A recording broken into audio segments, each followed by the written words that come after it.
Uyda notinchlik bo'lar ekan, erkak aybdor. Biz aybdor, bilib qo'yinglar, ayol aybdor emas.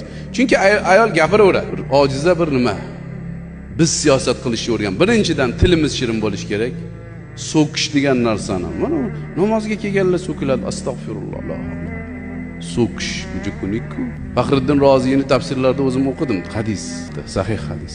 Kim bir odamni san palonsan deb so'ksa, qiyomat kunida uzr so'ramasa, qiyomat kunida 80 darra olov bilan uriladi. Olov bilan. 10 tasini so'kkan bo'lsa 800 darra urilaveradi. Namoz o'qigan bo'lsa ham so'kkani uchun. Og'izdan chiqayotgan gapga odam mas'ul, nima deyapsiz axir?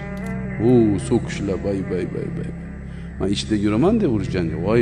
Xotinni shuna, xotin o'zingni nikohlab olgan xotiningni shunaqa so'kasan. Qanaqa inson bo'lsan sen?